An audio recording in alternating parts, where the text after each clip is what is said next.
Wer am Wochenende über die Autobahn fahren will, sollte Geduld mitbringen. Denn mit Bayern und Baden-Württemberg starten jetzt auch die letzten Bundesländer in die Sommerferien.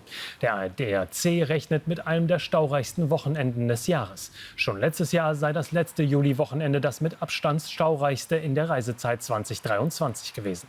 Reisende müssen sich aber auch auf volle Züge und Flughäfen einstellen. Wer es aber ans Ziel geschafft hat, wird nach Regen und Gewittern am Wochenende in der neuen Woche mit warmen Temperaturen und Sonne belohnt. Und über die Sommerferien möchte ich sprechen. Im Norden mit Tobias Woitendorf vom Tourismusverband Mecklenburg-Vorpommern in Rostock und im Süden mit Thomas Gebhardt, Landesgeschäftsführer der DEHOGA Bayern im Allgäu. Guten Tag. Ich grüße Sie. Herr Woitendorf, Sommerferien in allen Bundesländern. Kann ich mich jetzt noch spontan ins Auto setzen und zu Ihnen ans Meer fahren? Wie sieht es da mit der Buchungslage aus?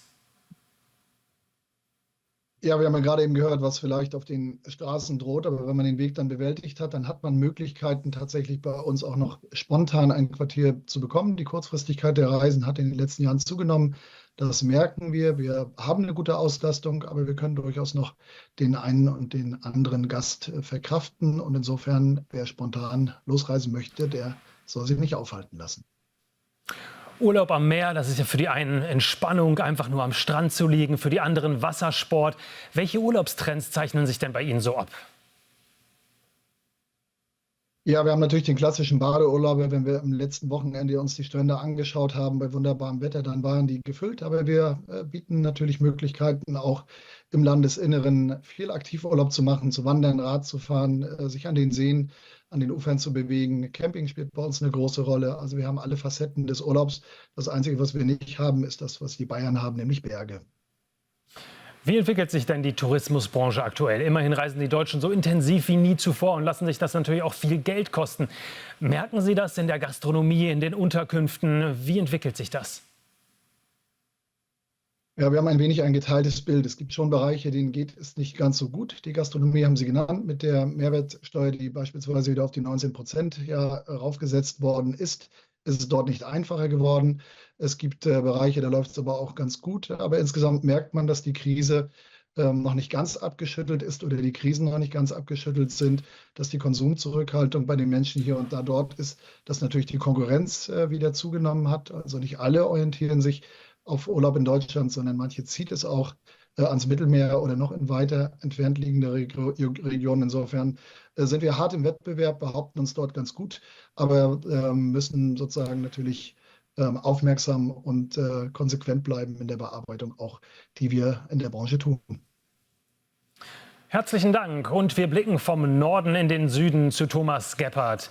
Herr Gebhardt, 22% der Deutschen verbringen ihren Haupturlaub in Deutschland, viele auch gerne in den Bergen. Schlägt sich das denn bei Ihnen auch in den Buchungszahlen nieder?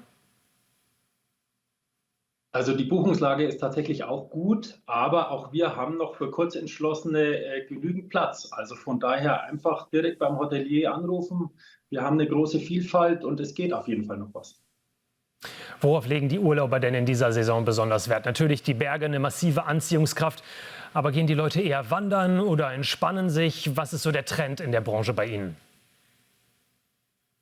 Also natürlich haben wir die klassischen Urlaubs-Hotspots, die Sie auch teilweise schon genannt haben. Wir haben das Allgäu, wir haben die Bayerischen Alpen, wir haben aber auch viele Geheimtipps vielleicht. Also es gibt in Bayern einfach die große Vielfalt. Neben den Bergen auch die vielen Seen. Und vielleicht will der ein oder andere das sogar nicht nur mit See, sondern auch mit ein bisschen Kultur koppeln. Dann kann man sogar in die Großstädte gehen. Die sind nämlich gerade im August eher schwach besucht. Und von daher ist es eigentlich für jeden was da.